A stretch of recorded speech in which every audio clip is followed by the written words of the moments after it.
Muy buenos días, bienvenidos a Directo América de France 24. Yo soy Elena Lozano y todo lo que verá a continuación es noticia. Iniciamos. Todos los considerados presos políticos de Venezuela serían liberados la próxima semana. Esa fue la promesa que hizo el presidente de la Asamblea Nacional, Jorge Rodríguez, a familiares de los detenidos. El legislador anticipó la aprobación de la ley de amnistía general para el próximo martes. Colombia y Ecuador terminaron sin acuerdos el encuentro de este viernes en Quito, en el que se buscaba poner fin a la guerra comercial desatada por Daniel Noboa. La Cancillería de Colombia afirmó que frente a negativas de Ecuador, empezará a aplicar la medida recíproca de aranceles del 30%. Cuba se prepara para hacer frente a la crisis energética. El gobierno anunció un paquete de medidas de emergencia en los sectores de energía, trabajo, transporte y educación, con las que intentará proteger los servicios básicos a la población.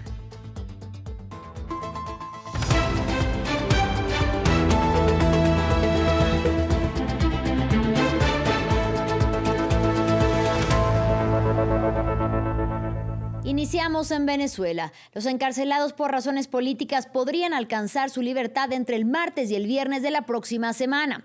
Ese fue el anuncio del presidente de la Asamblea Nacional Venezolana, Jorge Rodríguez, quien aseguró que las excarcelaciones ocurrirán al tiempo que sea aprobada la ley de amnistía general, que pasó su primera votación el pasado jueves y que beneficiaría a las personas que hayan sido detenidas por razones políticas desde 1999. Escuchemos. Ya aprobamos la ley ayer. Esa ley. Luego, el martes, hay que dar la segunda discusión y se aprueba de forma definitiva. Al estar esa ley aprobada, ese mismo día salen todos. Que entre el martes que viene y a más tardar el viernes están todos sueltos. Vamos a reparar todos los errores que se hayan cometido. Colombia y Ecuador terminaron sin acuerdos el encuentro del viernes en Quito, con el que ambos gobiernos buscaban fortalecer el diálogo político tras la guerra comercial desatada por el mandatario ecuatoriano Daniel Noboa. La Cancillería de Colombia afirmó que Quito dio negativas a su petición de levantar los aranceles del 30% impuestos a Bogotá por supuestamente empezar una gestión deficiente para combatir al crimen organizado en la frontera de ambos países. En respuesta, anunció que empezará a aplicar la medida recíproca. Y desde Guayaquil nos amplía nuestra corresponsal Carolina Mela. La reunión bilateral entre Ecuador y Colombia no llegó a la resolución esperada, echar abajo ese 30% de arancel que entró en vigor el 1 de febrero. Tras la reunión, que duró cerca de 8 horas en Quito, el gobierno de Colombia decidió firmar el decreto que impone el arancel recíproco del 30% a los productos ecuatorianos, una medida que había sido aplazada mientras se buscaban llegar a estos acuerdos. Además, anunció que demandará a Ecuador ante la CAN por lo que considera un incumplimiento por parte del país del Acuerdo de Cartagena. Este conflicto comercial tiene su origen en el anuncio del presidente Daniel Noboa de imponer aranceles a las importaciones colombianas en respuesta a lo que considera una falta de compromiso de Colombia en la lucha contra el crimen organizado en la frontera común. El comunicado directo de la Cancillería de Colombia llegó minutos después de que el gobierno de Ecuador, quien ha manejado esta crisis con un completo hermetismo e incluso no permitió la cobertura de los medios de comunicación, asegurara que en un boletín de prensa que se acordó avanzar en temas de seguridad y cooperación energética y además que se acordaron tratar de manera integral temas pendientes en la solución justamente de la relación bilateral. El 22 de enero Colombia suspendió la venta de electricidad a Ecuador y el 1 de febrero entró este arancel del 30%. Según los comunicados, el diálogo sigue abierto, pero aún no se ha logrado una solución a estas diferencias comerciales entre ambos países. Cuba se prepara para hacer frente a la crisis energética que la golpea. El gobierno de Miguel Díaz-Canel anunció un paquete de medidas de emergencia. Entre estas medidas anunciadas y que entrarán en vigor el lunes están la restricción de la venta de combustible y la disminución de la semana laboral a 4 días de lunes a jueves. Además, en materia de educación, se reducirán los horarios de estudio en las escuelas y las universidades aplicarán un sistema de clases semipresenciales. La medida que se estaba tomando en la universidad era de dar las clases semipresenciales. Esto implica un poco el hecho de que no estemos presencialmente en las universidades, sino intentar recibir la mayoría de los contenidos a través del móvil o de las instituciones de prácticas. En otro orden de ideas, el mandato del Consejo Presidencial de Transición de Haití expira este sábado 7 de febrero. El ente fue instalado en abril del 2024 con el objetivo de devolver la seguridad a la nación caribeña y darle así estabilidad en medio del recrudecimiento de la violencia de las pandillas y del vacío político. Sin embargo, no se logró el propósito y en su lugar permanece el interrogante sobre qué viene para el futuro inmediato de Haití, azotada también por el hambre y la pobreza. Aquí los detalles. Es un plazo límite que podría desestabilizar aún más a un país que ya se encuentra atrapado en la violencia de las pandillas, la inseguridad alimentaria y una economía prácticamente paralizada. Este sábado 7 de febrero vence el mandato del Consejo Presidencial de Transición de Haití, un órgano de 9 miembros que fue establecido en 2024 para crear las condiciones necesarias para celebrar elecciones presidenciales libres y justas. Esto tras el magnicidio del presidente Jovenel Moïse en su residencia en julio de 2021. Una primera vuelta electoral está prevista para el 30 de agosto de este año, aunque los expertos advierten que será difícil cumplir con el calendario, dada la falta de avances significativos en materia de seguridad. Esperamos y confiamos en que se respete el calendario electoral, pero en algún momento del año será necesario realizar una evaluación técnica para determinar si existen las condiciones para celebrar elecciones libres, justas y legítimas en todo el país.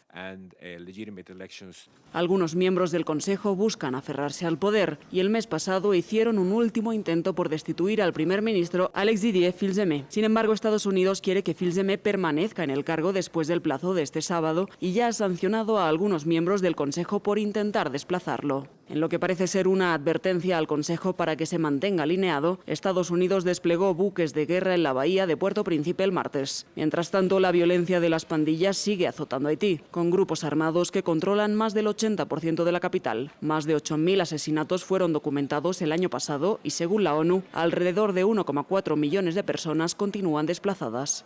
Los servicios públicos como la salud y la educación han colapsado, mientras que cerca de 2 millones de personas enfrentan una inseguridad alimentaria aguda. Una fuerza policial multinacional mal equipada, liderada por Kenia, no ha logrado contener a las pandillas. En septiembre, la ONU autorizó el despliegue de una fuerza de supresión de pandillas más robusta, conocida como GSF. La policía haitiana, con el apoyo de contratistas privados y personal de la GSF, ha logrado algunos avances para hacer retroceder a los grupos armados. También ha incrementado el uso de drones, aunque los ataques han causado la muerte de varios civiles. Y en noticias relacionadas con la guerra de Gaza, según Axios, la Casa Blanca estaría planeando la primera reunión de líderes del Consejo de Paz para Gaza que pretende conformar el presidente Donald Trump. El portal de noticias informó que la oficina Oval busca convocar el encuentro para el próximo 19 de febrero. Los planes para la reunión, que también sería una conferencia para recaudar fondos para la reconstrucción del devastado enclave palestino, se encuentran en una etapa inicial y aún podrían cambiar.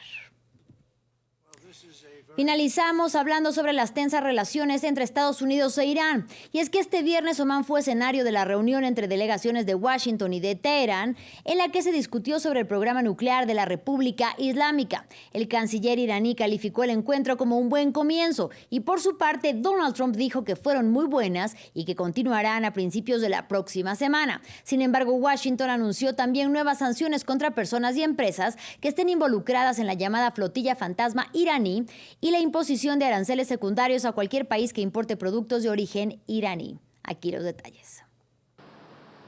Fin de las conversaciones en Omán entre iraníes y estadounidenses.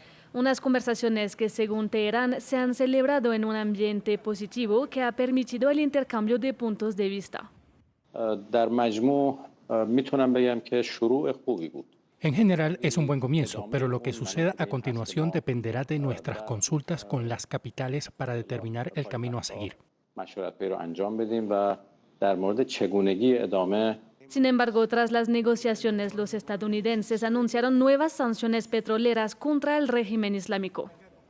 En lugar de invertir en el bienestar de su propio pueblo y en sus infraestructuras deterioradas, el régimen iraní sigue financiando actividades desestabilizadoras en todo el mundo e intensificando su represión dentro de Irán. Según Teherán y a petición suya, solo se abordó la cuestión nuclear, mientras que la delegación estadounidense, encabezada por Steve Witkoff y el yerno del presidente Jared Kushner, deseaba tratar otros temas, como el apoyo de Irán a diversos grupos armados de la región, así como su programa de misiles balísticos. Fueron las primeras conversaciones desde los ataques estadounidenses contra instalaciones nucleares iraníes el pasado mes de junio. Se producen después de que Trump haya desplegado lo que él denomina una armada en la región en respuesta a la sangrienta represión por parte del poder iraní del movimiento de protestas de principios de enero. Fin del informativo. Gracias por su compañía y hasta la próxima.